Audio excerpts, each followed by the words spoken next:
Apple just announced their iPad Pro lineup for 2024, and there's a few things I think we should talk about. This is the 12.9-inch 5th generation iPad Pro, and you can see that we have two cameras on the back, which is kind of nice. Not that I use those pretty much ever, but they're there. And they got rid of one of those for whatever reason on the new one. They also moved some stuff around. You can go take a look at the actual back of the iPad to see that for yourself. And then on the front, obviously, we moved what used to be where the camera was over to this area. And I actually have a paper-like cover on mine. So if you're someone that likes that textured cover, I absolutely love it for like writing and stuff. It feels like, especially with the Apple Pencil right here, that I'm actually getting kind of like some feedback when I'm writing and drawing or journaling or whatever. And so I've been exceptionally happy with this entire experience. And whenever I watch the new Apple iPad Pro thing, it's amazing how they can make me want to buy the new thing. They do an incredible job with all their numbers and specs and stats and demos and stuff. And then like, it makes me want to pull mine back out. You see, I keep mine in this case pretty much all the time. And all of my iPad stuff is going to be linked down below if you want to check it out. This is the ESR case. It's got a little pop-off thing right here, so you end up with just this little section. I really like this case. But my iPad lives in this case because I don't want it getting all scratched up, dinged up, messed up. And when I took it out of the case after watching that keynote, because they talked so much about the thinness of the new iPad, I realized how thin this one actually is. I had forgotten. I had forgotten what it felt like to really hold something this thin in my hand. And I don't know, when I hold the new one, and I'm not getting it at this point, I have no intention of getting another one right now because this thing is working incredibly fast. In fact, when it comes to the better buy, which is my goal, right? I'm the better buy guy. I'm here to give you the information you need on the stuff that you want so you can make the better buy. When it comes to this kind of stuff, at this point, you are getting a tiny spec bump when you look at like what you're going to be using regularly. Now, what like there's a small portion of the population that will benefit from like the extreme end of all of the new things with the M4 chip, but like the majority of the population, this might be your chance, or I guess your best buy to go grab yourself an older gen iPad Pro and get a lot of benefits from it. In fact, the one that's just after this one, that's in between this one and the new one, it's the M2 iPad Pro, might be the better buy all the way around.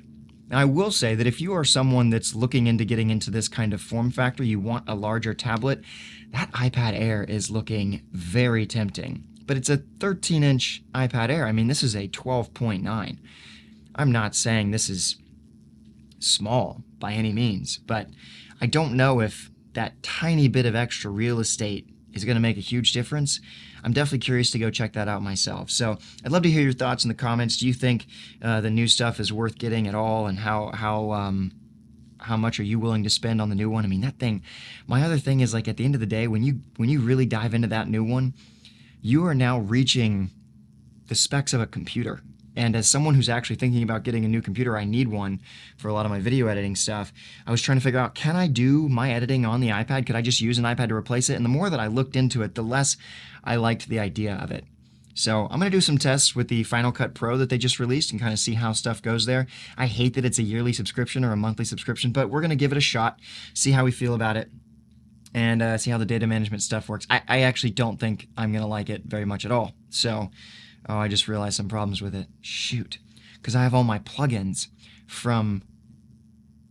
Wow. I don't even know if I want to walk down that road, honestly. I have all my plugins that work on my computer, and I don't know how I would cross all of that over. I think I'd lose a lot of that stuff. So I just wanted to make this video to kind of share some of my thoughts on the iPad Pro that's come out, and maybe give some people a clearer image of why they shouldn't upgrade or even just get the new one in general. I think that if you were to go hold this one in your hand and just walk around with it for a day and then go grab the other one, the form factor is going to be pretty similar. You're not going to notice much difference. Like, these suckers are so thin already. I mean, it's a little bit, the new one is just a little bit thinner than this. It is not a lot thinner. You can look at pictures of like the USB-C port and you can see how much thinner they might have gone, but I think, honestly, you will be more than happy with a device like this if you're someone that's trying to get into this ecosystem anyway. So I love this case by ESR. I'm actually going to look at some of their other cases and just kind of check out some of their stuff, just because I haven't looked at a case in a while. But that is one of the problems with these sorts of events, isn't it? It kind of makes you It makes you start looking at stuff you didn't, maybe I won't. Maybe I won't, because I have been perfectly happy with this case. It has served me well, and there's no reason why it can't continue to do that for years to come. There is this little obnoxious part right here, this little thing. I don't love the way, I wish this had just been like part of the actual thing from the beginning. Like you didn't have to set this piece in separately. But there we go. Got it. And that's the case right there. That's how I keep my iPad pretty much all the time. And then this guy, just absolutely amazing. Absolutely love this case by ESR.